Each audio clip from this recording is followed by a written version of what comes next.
I'm Tony Dunkley, a former UK detective and now international advisor on investigating human trafficking. Come with me as I travel across the world to find the front line of modern slavery, learning from international law enforcement and the global anti-trafficking community on their lived experiences in investigating cases, identifying suspects and rescuing survivors.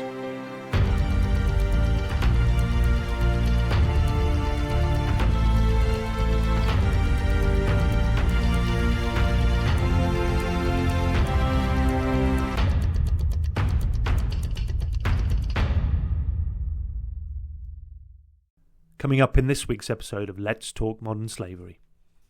Between money and drugs and the need to survive, I was often running into the sex trafficking industry. And throughout those years of trafficking, it really looked like, prostitution, which is the choice of the choiceless. At some point, it was like, okay, I'm a prostitute.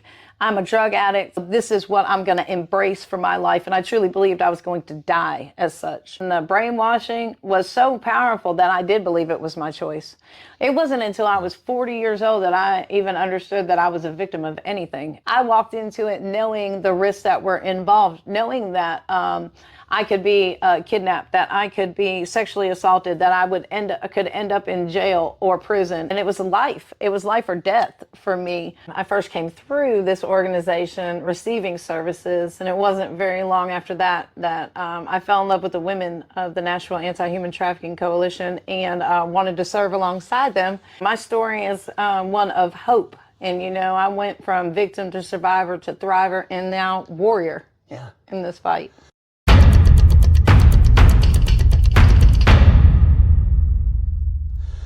Christina, thank you so much for showing me around this amazing centre and what you do. I've had the opportunity to have a chat to you already and hear about the amazing stuff you're doing, the organisation is doing. But for those of you who might not know you or the organisation, tell us a little bit about yourself and how you came to be here. Well, I am a survivor of human trafficking. I came to be in this organization. I first came through this organization receiving services, and it wasn't very long after that I fell in love with the women of the Nashville Anti-Human Trafficking Coalition and wanted to serve alongside them. And a couple months later, I was offered a position on staff. And for the past 4 years, I have been really engaging in the fight against human trafficking and for its victims. Wow. You introduced yourself by going, I was a victim of human trafficking. And then we went on to what this place is. I was like, you were a victim of human trafficking. Mm-hmm. You've been through this. So people that come here and go through the centre, you've been there, not necessarily here, but you've been a victim before, a survivor. Yeah. Are you comfortable talking about that? Oh, absolutely. Yeah. My story is one of hope. And, I went from victim to survivor to thriver and now warrior in this fight. So what is your story? I mean, how did you, as much as you're comfortable sharing, again, of how you became in that situation? Well, so for me, my story started at 15 years old through the grooming process. I didn't really understand what I had gotten into at 15. My mom and dad got divorced. I had lost that male covering. My mother was working a full-time job, and she began dating herself, and so she was kind of busy. And so at 15, I began hanging out with people and doing a little pot, smoking a little pot and drinking a little beer and, dipping my toe in the water of some experiences that I wasn't really prepared for, didn't have any education or knowledge around. And while I was hanging out with some friends, some young men, there were older people in the crowd and that were friends with the young men I was hanging out with. So they had seen an opportunity to prey on a vulnerability of not having that male covering, and that I was hanging out with these boys and I was doing drugs, that they began the grooming process for me. And it wasn't very long after that substances became a big part of my life, and hanging out with that crowd and those male and women began grooming me for trafficking. I was spending more time with them and less time with the boys that were my friends. And the boys didn't really even know. We didn't really even know that that's what was happening. And they thought they were just friends. And as soon, I wasn't spending as much time with them, but with the older crowd. And I was off and running because now I had some older friends and we were doing older things, and I thought I was cool, and I thought that we were all just hanging out, and they began that process of grooming into what we call the sex trafficking industry. And that continued until from the time I was 17 to the time I was 40. Oh my goodness. And throughout those years of trafficking, it really looked like, prostitution, which is the choice of the choiceless. It is something that the door was opened for me. It was money was made readily available. Men were willing to pay me for sex and things that I was already doing because of that grooming process for free, that I had no idea what it was leading up to. And very quickly it got out of hand, and I saw no hope. And now I have an addiction problem, and the traffickers preyed on that addiction. And between money and drugs and the need to survive, I was off and running into the sex trafficking industry. There's so many things to pick up on there. I think maybe having a look at it like chronologically, I guess. So when you were young, and I think you used the term you were groomed, and you used it a few times there as well. But I think the first time you referred to it was when you were young and that grooming process took place. Help define grooming. What was it that was going on? We use this term grooming, don't we, in our world that we work in. But what was it for you? What was it? What was the grooming process? They were my friends. I had lost my mom and father unit through that divorce, and I no longer had a father figure or a mother figure now. You used that term father covering, was it? What did you use? I lost my father... That male covering. Male covering, yeah, that's interesting. I haven't heard that term before. Well, okay. So when you have the mother and the father and the home intact, there's a male who is, really...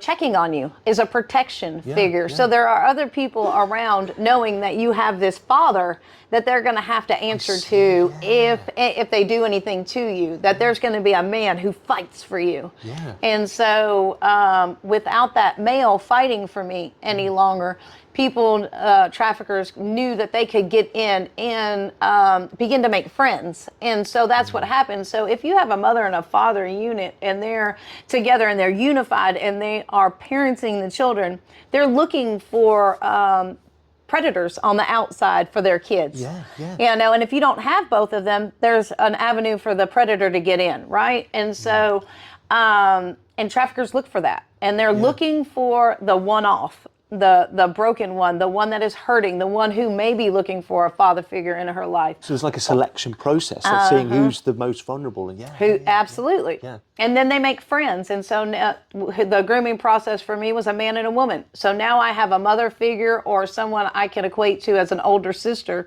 who's my friend. And then I've got a male who says they're going to protect me and we can all hang out and have fun. Yeah. And we begin building a family together, and what that looks like, and building a trust. And they come in and saying, hey, I see you're hurting. I see you're alone. I see, but you don't have to be. You can come hang out with us. Yeah. And, we care about you. Your parents might not care about you. Your dad's not around or your mom's too busy for you, but we're not too busy for you. And so you're building a trust. And then I go off with them. Yeah. And that opens the door for them to introduce me to things because I'm trusting them that I normally wouldn't have been introduced to if I'd had the covering, if I'd had that parental covering and the father to protect me from the man or the mom to ask questions about who are my friends, who am I hanging around with now. Yeah. But that wasn't what was going on for me. Mm. You mentioned about dipping your toe into things that you shouldn't have been doing. Mm. So you were young. You've got this father and mother figure that have sort of stepped in, built that trust around you. And is it them that have introduced the drugs? The sort of gateway to other things that happened?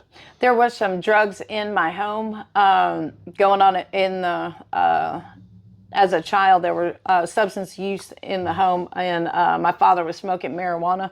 And so there I was, that was kind of desensitized me to marijuana. So it was very easy for me to pick up marijuana. And, in school they talked about, don't use drugs. Marijuana is the gateway drug, but nobody really explained the gateway to what, right?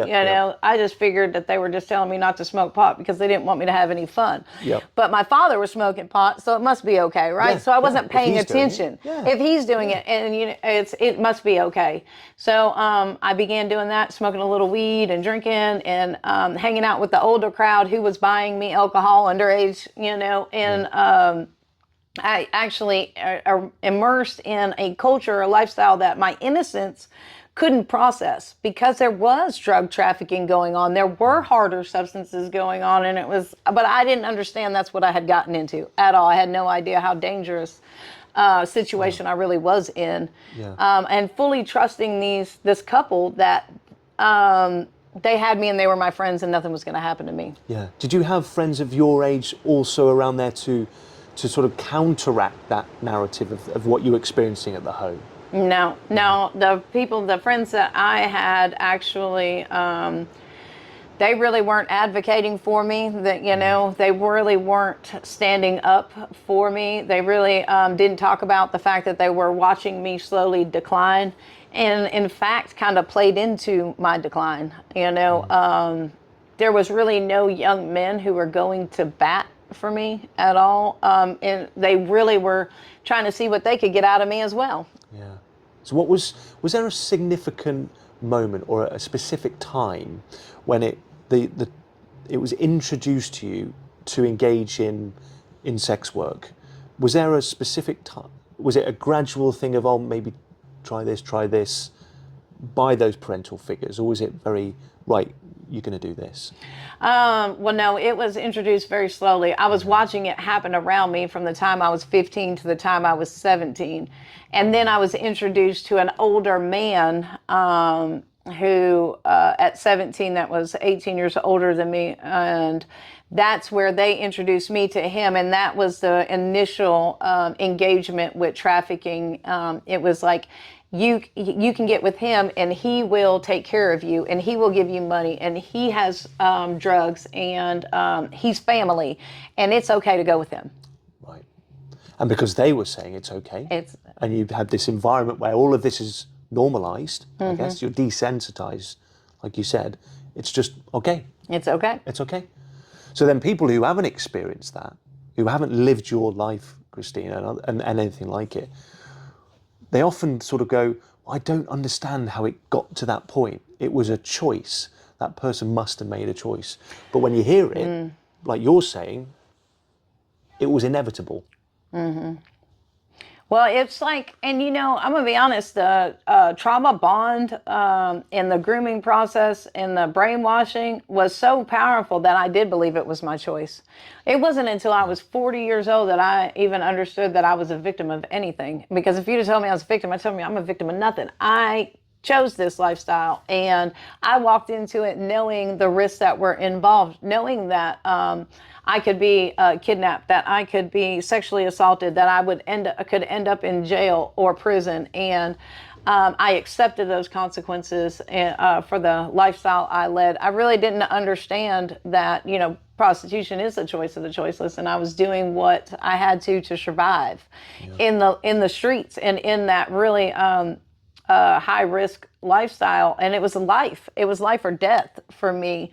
Once I was full blown out into sex trafficking and introduced to prostitution on a more of a national scale, and began working or exchanging sex for money with men from all across the country. It was not my choice. As a child, I say this all the time. It's kind of funny. It's like, you can pick career choices of a doctor or a lawyer or a or a veterinarian. Prostitute is not one of the list of career choices. have dreams of being a prostitute and being married with 2.3 kids and a white picket fence. Yeah, yeah. You know, it's like this, or, you know, this just happened and I didn't know how I got here. But at some point it was like, okay, I'm a prostitute, I'm a drug addict, and I'm a felon. And so that's all I'm going to ever be. So this is what I'm going to embrace for my life. And I truly believed I was going to die as such. Yeah.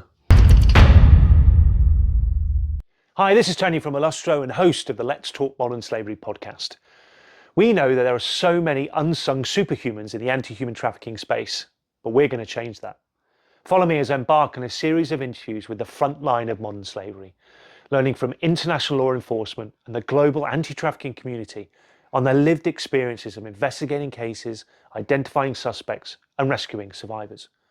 Join us on our journey via your favourite audio podcast platforms, and now also available on our YouTube channel, where you can see the full video interviews with some amazing people. Stay safe. You use the term trauma bonding, and this is a term that we hear a lot in the human trafficking space. What was trauma bonding for you? Try and explain that to someone who wouldn't have experienced it. Or might not know they experienced it, yeah. Well, they gained my trust. It was, so the grooming process really is, it's like they're gaining my trust. They're telling me they can identify with what I had been going through, either the loneliness I was feeling or the shame or the neglect, or abandonment or guilt. And, they understood that nobody understood me. Because they felt like nobody understood them. And so we had a common ground that we were bonding over. And then the love, like the love bombing and, showing me attention and telling me how grateful they were for me and how much they loved me and how important I was. And, that feeling of being needed and wanted, it was, it's what I was looking for in my parents that I now found in this situation. And it was like, I want more than that. And if they love me, I don't want to lose that. Yeah. And I'll do anything to keep that. And whether it's to negotiate a price for my body or whether it is to sell illegal substances or to do illegal activity or to take a charge, in and out of jails, I have a very long, extensive criminal history during my trafficking time. Every charge I had ever gotten, I got while I was being trafficked and ended up in prison over taking charges for a trafficker that I married, because I believed he loved me.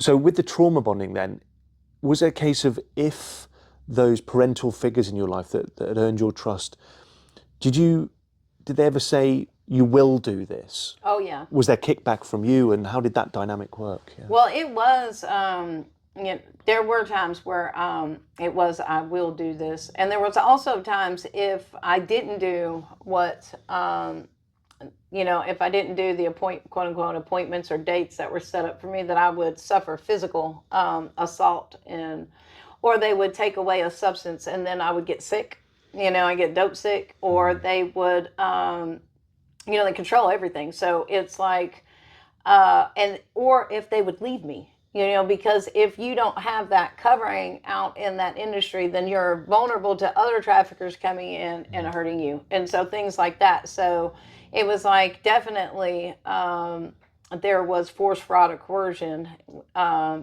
in my story. You just don't understand it through that grooming process or through that trust, because you really think it's a friendship and you think it's a family, and you're not really understanding the real weight of what it really is and what trafficking is. I had no idea what trafficking was until I was 40 years old, or that I was a victim of it. It was like, until it was broke down for me what force, fraud, or coercion is, and and what sex trafficking is and the different levels of it. Because you always think sex trafficking is somebody is kidnapping you and sending you overseas. You don't understand what it looks like, domestically, and that there are people like, your friend group that will open the door for someone to exploit a vulnerability, whether it's the disease of addiction or whether it's a divorce or whether it's poverty, what that looks like in order to open a door for you to exchange sex for money. I had no idea that that's what what sex trafficking is. I thought sex trafficking was somebody kidnapping you, keeping you in a building, chained up on a bed, and that's what it looked like, or shipping you overseas. I had no idea that the grooming process was, the trauma bond would be like, if I chain your mind, I don't have to chain your body. I didn't understand that until NAHC, to the National Anti-Human Trafficking Coalition, to the organization I worked for, came into my life and really broke down what trafficking looked like, what sex trafficking looked like. That was a game changer for me. Yeah. And was that what happened at the age of 40? You said that's when you learned. Was it, may I ask, was there times before that you had tried to move away from that life, tried to get out? Yeah, several times before. I would try to leave a lot, and I would try to seek. I thought I only had a substance abuse disorder. I didn't understand what trauma was, or that I had trauma, and that I was actually trauma bonded on top of trauma to someone or to a lifestyle. Because I wasn't just trauma bonded to the trafficker, I was trauma bonded to the lifestyle. I didn't see any other way for me to live. I had been in it for so long. So every time I would leave for a substance abuse and try to get sober and deal with that issue, the trauma would flood back in. And the same behaviors of using men as a means to get money. And as soon as I began relationships like that, then the drugs would enter back in, and that cycle would start. Yeah. And breaking the cycle of I need to, because I would still lay down with men for money in order to get my needs met without the substance, because I had been trained to do that, and that's all I was good for. Wow. And I truly believe that is the only thing I'm good at. I'm never going to be anything else, so I'm going to be the best I can be. So I tried to implement that in my life without a substance, and very quickly got on a substance. Or I'd get on a substance and very quickly implement that back in. It was this cycle where drugs and trafficking went hand in hand. And just went on and on and on. And on and on and on. Until I was 40. And so I can tell you, really what happened was, in that cycle of recidivism and going in and out of jails, in 2005, I was headed to prison. And throughout the entirety of my life, I never heard about God. It wasn't talked about in my house. There was no church. I had a family member who went to church and talked about Jesus, but really didn't engage with her very much. And in 2005, I was headed to prison after taking these charges, and I was like, oh God, I need some help. And, and like, I was ready to reach out to God then, and I was trying to read this Bible, and it was the New King James Version. I don't know if you've ever tried to read the Bible, but the New King James Version is not the one to start with. Okay. Good to know. It was very hard to read, and I was like, well, if this is the only way I'm going to get to know God, that's not going to happen. And, I started seeking a spiritual relationship, something bigger than myself, to save me from drugs and prison. Yeah. Not really understanding there were patterns of behavior that I had.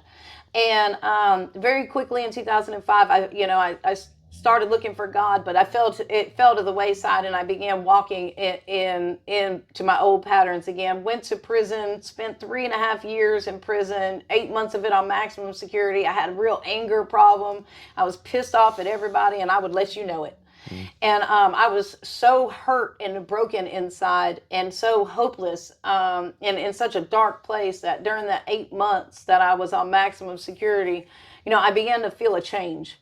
And something was dealing with my anger, and I just couldn't quite put words to what it was. And when I got out, I went right back to the lifestyle. It wasn't very long. I got out.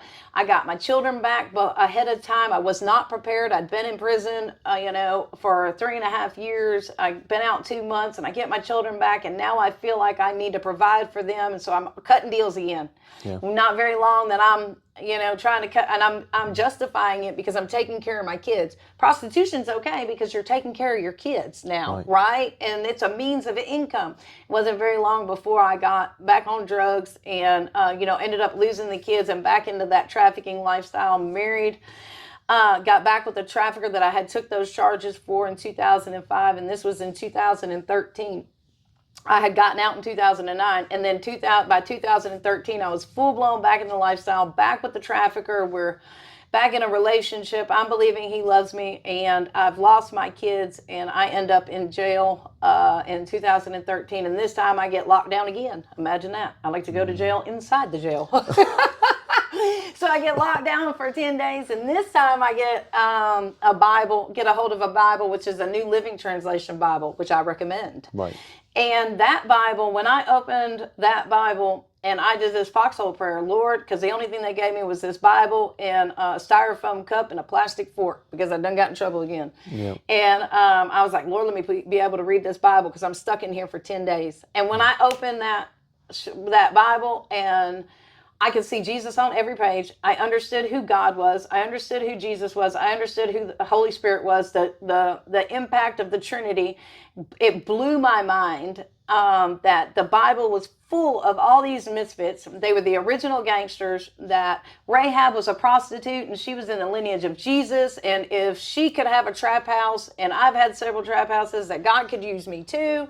And Paul was running around killing Christians, and he was taking people out for following Jesus. And, Abraham and his wife, they were pagans, and they worshiped and it was like, okay, God used, this is nothing but stories about broken people where God had met them in some of the hardest places and areas of their lives, and he had redeemed every bit of it. And he could do the same for me. So I get out of jail. And when I get out of jail, now I understand Jesus, and I know the word. It's imprinted on my heart. Not only do I know it and I understand it, I have retained it. I'm able to recite it. I'm standing out there preaching it. Have no idea what I'm doing. I just know Jesus is the way. And if he can, do it for these people in the Bible, that he can do it for us. And all we have to do is ask for help. And so now I'm out with my trafficker talking about Jesus. And I'm trying to negotiate. I'm trying to trick and prostitute. And there's nothing like having exchanging money with a prostitute, and she starts talking about Jesus, would make bad for business. Right. Business was bad. It was not good anymore for me. And it was like, I had this radical conversion, and it was like, we can't keep doing this. I can't keep living like this. God has a purpose for my life, and he has a purpose for you. And I'm talking to Johns now, people who are buying services from me. I'm talking to my traffickers saying, we need to live a different life. We don't need to keep doing this. And so I'm out there using drugs, talking about Jesus, prostitution, talking about Jesus, and knowing that this is not how I want to live my life anymore, and that I do not want to leave a legacy of a junkie, of a felon, and of a prostitute who couldn't get it right. I did not want to die like that. It took me 6 years, and after I had gotten away from that trafficker I had married, I'd gotten with another one, and after a brutal assault from that trafficker, I hit my knees. 2019, I said, God, I know you. I know you. I know your love. I know who Jesus is, and I know you have a purpose for me, and God, I need you to make it easy. So I crawled out of the abyss of darkness one more time, went to a treatment facility, graduated that treatment facility. And sorry, was that for drugs treatment? For drugs. Yep. Yeah, I went to a treatment facility for substance abuse issues one more time, got out of that. Because again, I keep thinking it's only the drugs that I have a problem with. I'm not understanding the trauma bond, and the trafficking component. Got out of that treatment facility, graduated, went to a sober living community, a halfway house, and began working on that substance abuse issue. I asked this woman to be my sponsor, and a sponsor is someone who helps you walk, a program of recovery that helps you get away from substances and stay off them, and work what we call the 12 steps. I asked her to be my sponsor and help me with this. And she was a staff member at NAHT. She was a survivor. Right, okay. That woman I was telling my story to said, hey, do you know that you are a victim of human trafficking? And that's the first time you'd heard the term? I'd ever heard of it. Wow. Yeah. Wow. And she said, I'm a survivor too. And she began telling me about her story. And her story was so close and relatable to mine. And there were so many parts. And she was sober, and she was living a different life. And she had inspired hope in me that if, she had been a prostitute and people had exploited her, and all this had been going on in her life, well, and it happened in my life too, that I can be where she's at one day. Yeah. And so I went to an event with her, and that event is where I met the women of NAHT, Mary Trapnell, the executive director and founder. And when I walked into that event, I walked in a three-piece business suit. Yeah. I had high heel, stiletto high heels because I still had a little bit of the old life left in me. Sure. And I was like, I drank a Monster drink, and I was like, I'm going to go in here with my guard up, and they're not going to know who I used to be. And when I walked into that building, they prayed, and they were talking about Jesus, and it was faith-based. I had no idea. And when I walked in there, my first point of vulnerability, my feet were killing me because I was in these stiletto shoes, and I was just playing a role as usual. And that really wasn't who I was. And they invited me to take my shoes off, and I did. Yeah. And we sat down and we talked about the Word of God, and we talked about the wilderness that the Israelites were in. And I was like, I get it. I know. And I know this. And then in that moment, me and Mary Trapnell, God built a relationship with the women of NAHT, but specifically Mary Trapnell.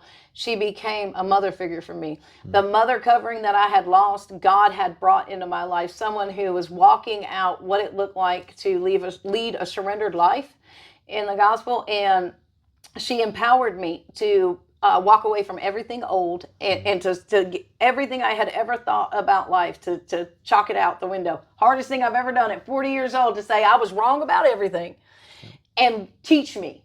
Like a child, I need you to teach me. And it's what I did. And NAHT was a game changer for me. They met me where I was at. They brought the hope of the gospel to every situation in my life. They gave me, trauma informed. They give me education surrounding my trauma, therapist, sponsor, financial advisor, a spiritual mentor. Mary was not only my mother, but she was my spiritual mentor. Because if you are going to turn away from something so dark and so heinous as trafficking, you have to have some light and some hope to turn towards. Yeah. And you better know who that light and hope is. Because I had given my life to so many men, I needed to give my life to a man who gave his life for me. Wow. So you've gone through that whole process yourself of recovery. And that's oversimplifying it, recovery. It's like an all-encompassing word, but so much has gone on to get. But you remained with the organisation, you joined the organisation, you now have a role.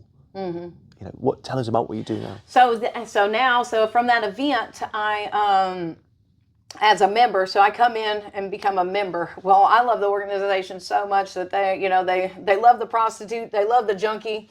My record, I was like, here's my record. Here's everything. I got a 12-page rap sheet, and I'm handing it to them. I'm handing them everything I can to get them to not want me. Right. But they want me. And I'm like, wow. So I begin volunteering with them. I begin, showing up to everything. I'm bringing other women along with me from the sober living. And it wasn't very long after that Mary Trapnell had invited me to roll onto staff as a driver, as a transportation team member. And I began driving women around and really building a relationship in a job, a professional relationship now, one that I had never had. I never worked before. And what does it look like? Mary, she asked me, she was, I was like, I don't like to work. And I've been here for 4 consecutive years, okay. Right? It's like I don't like to work. I can't keep a job. Yeah. And she saw something in me that I didn't see in myself, and she showed me that I had skills that I had honed in the furnace of affliction that apply in the work that we're doing. I had created trap houses, and I could create a safe house. What does it look like to the flip side? I had been taken on dates. What does it look like to take someone to treatment, or to Bible study or to church? I knew how to use my map system to get places for illegal activities. Now, how can you use your map system to get transferable skills that you don't really think about are transferable, but yeah. Excellent. So, and what that looks like. And then COVID hit. And so I move out of the sober living house and I move in with Mary. Right before COVID hits, it's an opportunity to really dive in and build a relationship and really to do some work, without worrying about the overhead of bills and all that stuff. I move in with Mary, then COVID hits and the world shuts down. COVID was the best thing that ever happened to me. Because we had a 6-month period where I really got to build trust with Mary. I got to see a woman not only walk out scripture, but to run her family you know, her husband, her children, everything surrounded by it. She was really walking it out. What does it look like to be, you know, in that position and a woman and to live everyday life? And I got to see that. And then when I had struggles, she spoke life and a hope into me. And, you know, because I felt like I didn't fit in. I felt like this was a waste of time. And how do I double down and process all that and move through it and capture those thoughts and replace it with truth about who I am, and that I have value and worth, and that I am worthy of a life apart from what I had been living before, and really building that mother relationship and a mother wound being healed in that, and then launching into my own place, getting my children back in my life, and really taking these skills. Like you know, she would always ask me to go to do things on a computer. Well, I'd been in prison, you know, I'd been in jail. I didn't know how to use a computer. Computer came out while I was in prison, you know, the internet, Facebook, all that stuff. None of that was around when I went to jail and in prison. And I came out and all of that's here. I don't know how to do any of that stuff.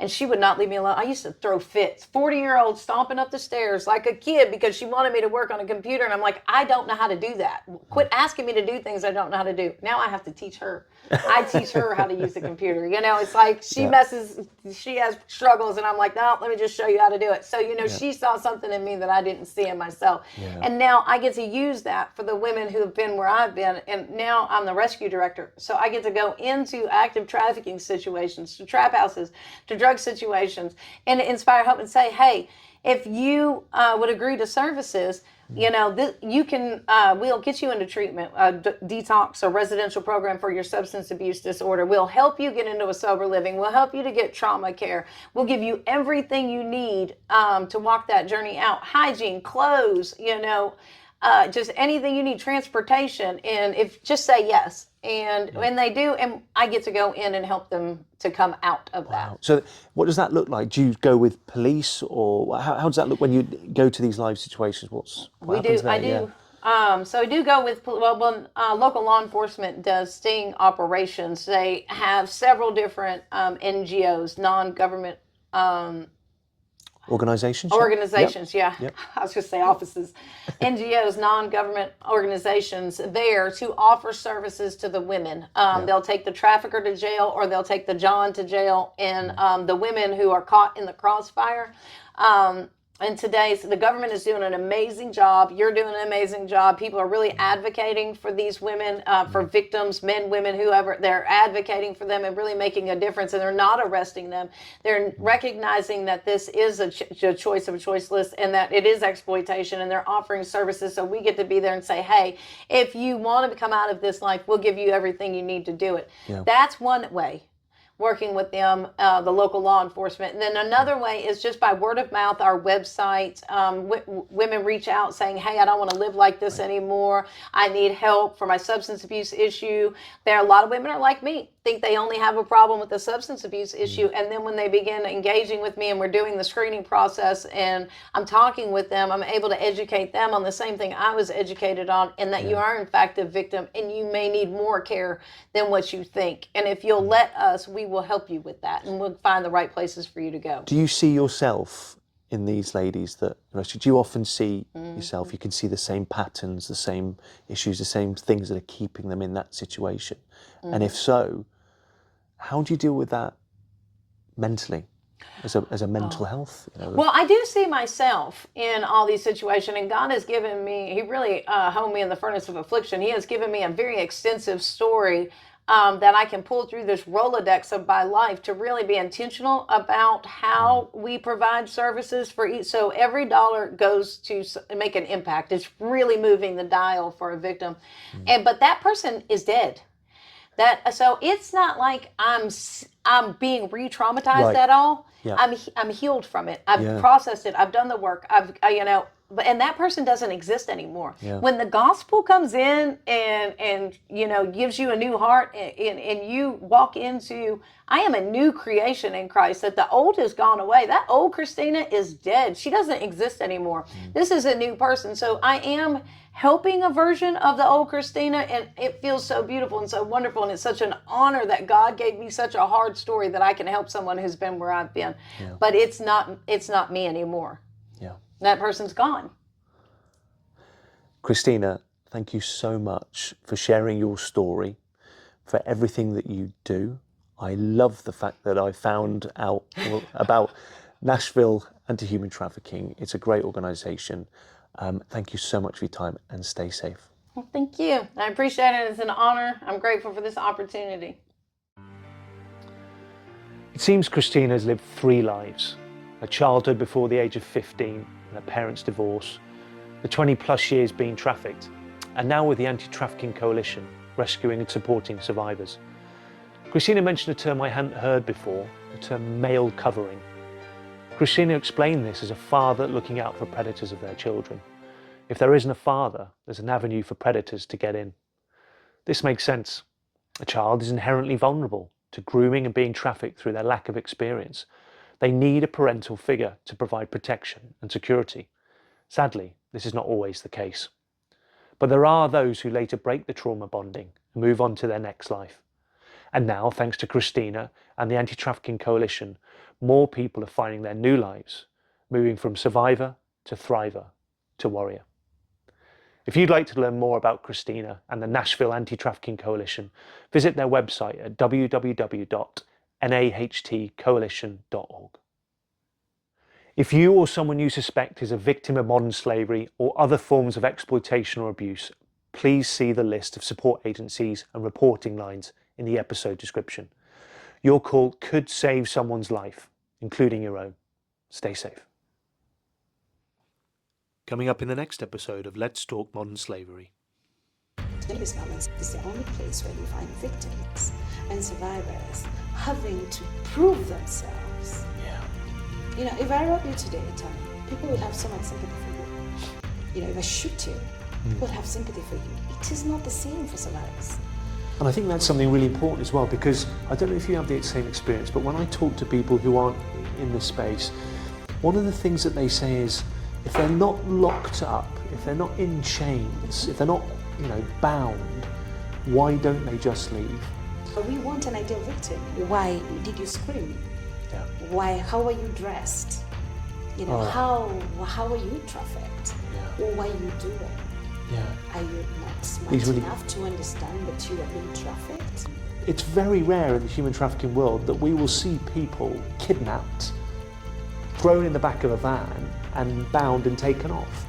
They're deceived, coerced, those kind of things, and they're not chained because there's this psychological gain that goes on of carrot and stick, particularly in domestic violence. You'll see people leaving that situation and coming back, Yes. and leaving and coming Yes. back.